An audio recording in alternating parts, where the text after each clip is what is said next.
النبي الأمي المحبوب المعلى وعلى آله وأصحابه وأهل بيته وأولياء أمته وعلماء أهل سنته وملته أجمعين.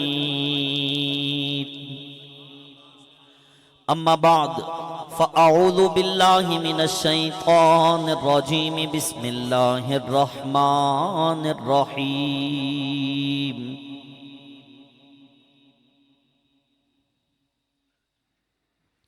والضحى والليل إذا سجى إن الله وملائكته يصلون على النبي يا أيها الذين آمنوا صلوا عليه وسلموا تسليما.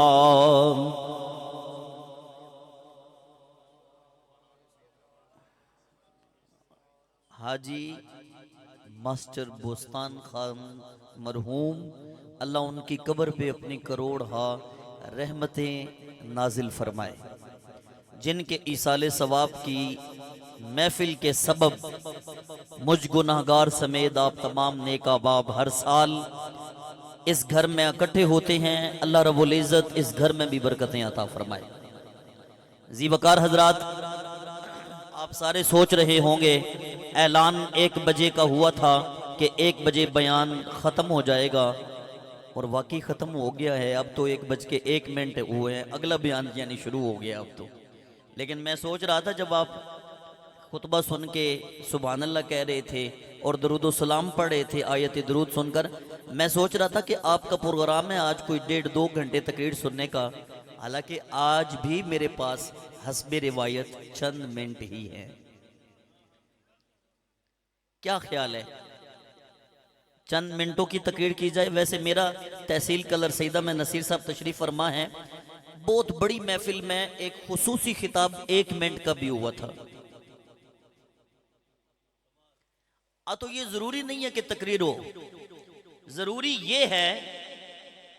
ضروری بات یہ ہے کہ محفل میں آنے کے بعد ہمیں اللہ سچی توبہ کی توفیق نصیب فرمائے. نہ کہو سبحان اللہ، تہاڈی مرضی. زندگی موت کا تو پتہ کوئی نہیں نا. مزہ یہ ہے کہ محفل میں جانے کے بعد بندہ کم از کم یہ نیت کر لے کہ میرے رب اب مرنے سے پہلے جو آخری نماز میری ہوگی وہ بھی قضا نہیں ہوگی.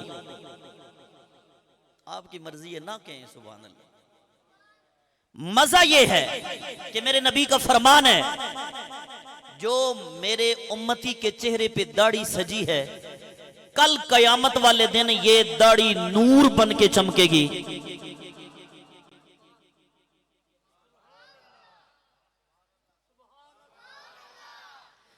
پوچھا سرکار قیامت والے دن کیسے پہچانیں گے ہمیں آپ؟ فرمایا میں تو پہچانوں گا، لیکن تمہاری ایک بڑی زبردست شناخت ہوگی. تم وضو کرو گے، پانی جس عضو پہ لگے گا قیامت والے دن 14ویں کے چاند کی طرح چمک رہا ہوگا وہ عضو. مزہ تب ہے کہ یہ کل قیامت والے دن جو نور بن کے ہمارے چہرے پہ چمکنا ہے وہ کبھی بھی کسی گندی جگہ پہ کٹ کے نہ جائے، وہ ہمارے چہرے پہ سجا رہے. آج کی محفل کا مزہ تب ہے. میں نے 2 آیتیں پڑھی ہیں. ایک آیت میں میرے نبی کے چہرے کا ذکر ہے، دوسری آیت میں میرے نبی کی زلفوں کا ذکر ہے. اور ایک حدیث پاک میرے سامنے ہے، وہ عرض کرنی ہے، اور 2 شعر پڑھنے ہیں نبی کی زلفوں کے. مجھے بتا دیں جب آپ اشارہ کریں، مجھے پہلے بتا دیں بلکہ پڑھیں جی، زلفوں کا ذکر کریں، پھر 2 شعر اجازت ہے مجھے الحمدللہ. زلفاں مدنی دیا،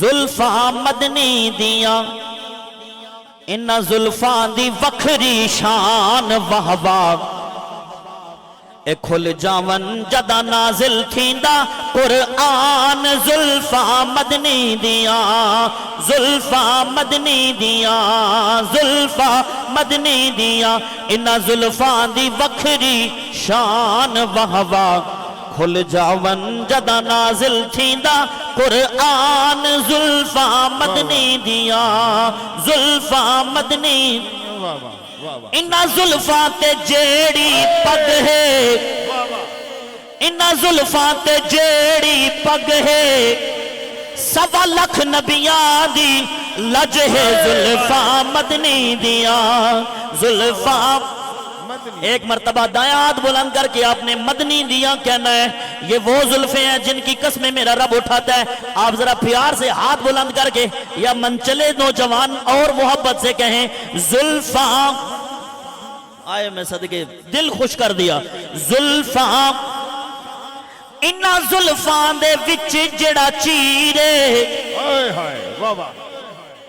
انہاں زلفاں دے وچ جڑا چیرے تو جگ اس چیر دا اسیر زلفاں مدنی دیاں زلفاں مدنی دیاں انہاں زلفاں دی وکھری شان واہ واہ کھل جاون جدا نازل تھیندا قرآن زلفاں مدنی دیاں زلفاں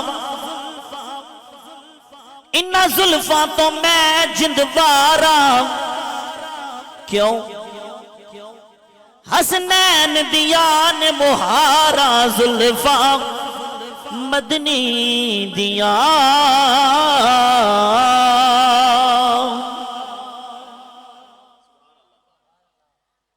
اب ساری حدیثیں میرے سامنے قرآن کی آیتیں میرے سامنے اور وقت میرے سامنے کیا کروں کیا کیا بیان کروں اچھا چلو ایک خوبصورت پیغام وہ سنو میرے نبی کا میرے نبی کے دو صحابی ہیں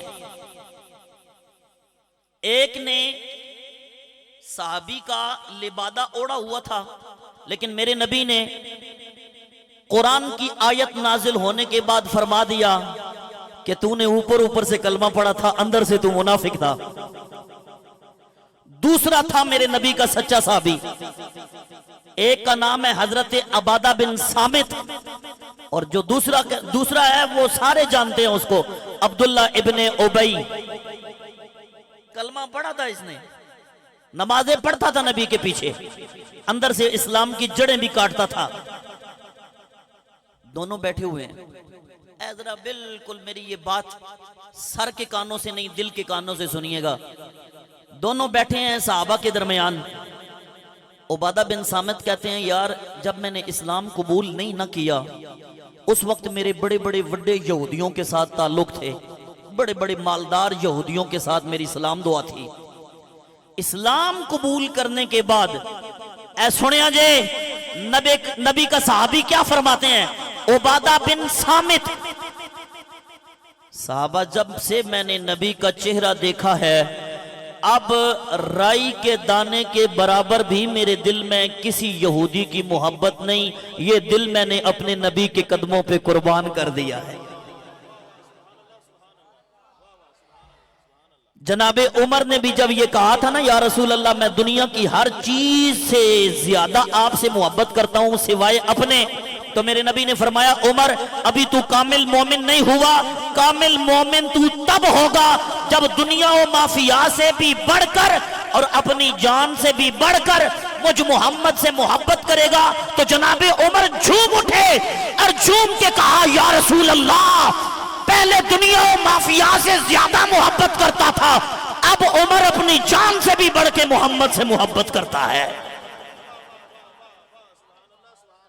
حضرت عبادہ بن صامت نے صحابہ کے درمیان برجستہ کہا کہ اب میرے دل میں کسی یہودی سے کوئی رائی کے برابر بھی محبت آپ سارے بولتے نہیں ہیں رائی کے برابر بھی محبت صحابہ کا کیا طریقہ ہے کسی یہودی کے بارے میں دل میں رائی کے دانے کے برابر بھی محبت عبداللہ ابن ابی کہتا ہے میں نے بھی جب کلمہ پڑھا نا تو چونکہ میرے تو بہت زیادہ تعلق تھے ان کے ساتھ میری غمیاں خوشیاں سانجی تھیں میں نے ان کے ساتھ تعلق توڑا کوئی نہیں.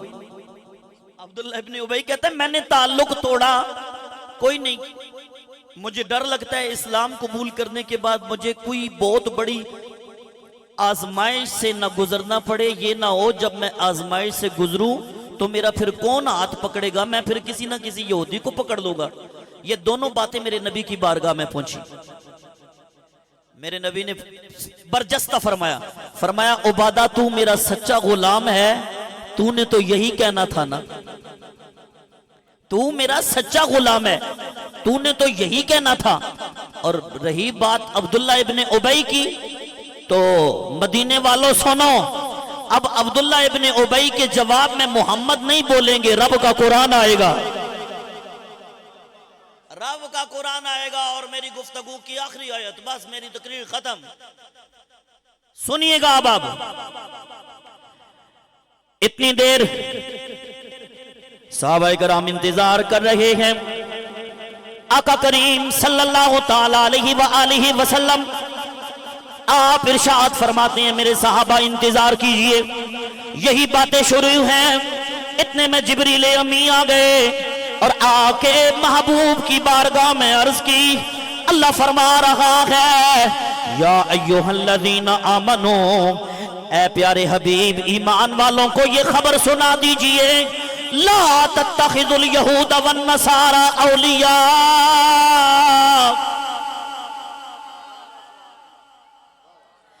اے ایمان والوں کبھی بھی یہودی اور نصرانی تمہارے دوست نہیں ہو سکتے. بعضهم اولیاء بعض, وہ ایک دوسرے کے دوست ہو سکتے ہیں, تمہارے دوست نہیں ہو سکتے. رب کا قرآن آ گیا وَلَوْ كَانُوا يُؤْمِنُونَ بِاللَّهِ وَالنَّبِيِّ وَمَا أُنزِلَ إِلَيْهِ مَا اتَّخَذُوهُمْ أَوْلِيَاءَ, اگر کسی کا اللہ پہ سچا ایمان ہے, محمد عربی پہ سچا ایمان ہے, رب کے قرآن پہ سچا ایمان ہے, اللہ فرماتا ہے مَتَّخَذُوهُمْ أَوْلِيَاءَ, ایسا کامل مومن کبھی کسی یہودی کو دوست نہیں بنا سکتا.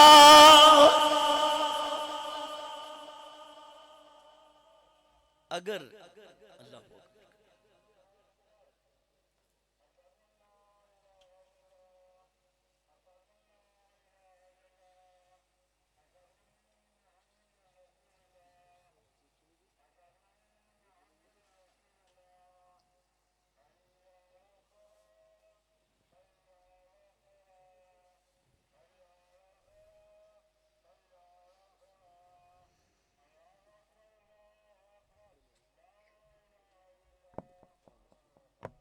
اللہم ربنا هذه الدعوة التامة والصلاة القائمة. تو دو چیزیں آ گئیں ہمیں سمجھ. کبھی مومن کے دل میں کسی یہودی کے بارے میں تھوڑی سی بھی رائی کے دانے کے برابر بھی محبت پیدا ہو سکتی, بولتے نہیں آپ, لیکن ہو مومن. اللہ کرے ہمارے حکمرانوں کو بھی یہ آیت سمجھ آ جائے کہ جب رب فرما رہا ہے تمہارے یہودی اور عیسائی نصرانی دوست نہیں ہو سکتے, اللہ ہمارے حکمرانوں کو بھی سمجھ آتا ہے. کیا وجہ ہے؟ بوستان خان صاحب مرحوم کے صاحبزادگان ہر سال حضور کے میلاد کی محفل سجاتے ہیں. یہ ہمارا عقیدہ ہے کہ جناب ہم اپنے زندہ نبی کا میلاد مناتے ہیں. ہمارا نبی کل بھی زندہ تھا, ہمارا نبی آج بھی. میری بات پہ لبیک کہتے ہیں تو ہاتھ بلند کر کے بتائیں ہمارا نبی کل بھی زندہ تھا, ہمارا نبی آج بھی. نہیں زبان سے جواب دیجئے, سینے کا زور لگا کے, ہمارا نبی کل بھی زندہ تھا, ہمارا نبی آج بھی. اور جب نبی زندہ ہے تو پھر کسی اور نبی کی ضرورت ہو سکتی؟ بات ختم اس بات پہ. ہر بے اصول کے لیے فطری اصول زندہ ہے, چبل میں رہ کر کانٹوں میں پھول زندہ ہے. اے جشن میلاد منا کر یہ بتاتے ہیں زمانے بھر کو. ہاتھ نیچے نہیں رہنا چاہیے, جس جس کا عقیدہ ہے وہ پیار سے بولے گا ہم ہی وہ لوگ ہیں، ہم ہی وہ لوگ ہیں جن کا رسول زندہ ہے۔ تو زندہ ہے واللہ، تو زندہ ہے واللہ، میری چشم عالم سے چھپ جانے والی ہم ہی وہ لوگ ہیں جن کا رسول زندہ ہے، زندہ ہے، زندہ ہے۔ لے سجنا اساں توڑ نبھائی، میں نو پتہ ہے میں اس طرح نہیں پڑھ سکتا ہوں لیکن چلو سبق ہی صحیح۔ لے سجنا، لے سجنا اساں توڑ نبھائی، جان دیتی لا تیرے حشر دہاڑے، اے شرما تینوں پردے کج لئی میرے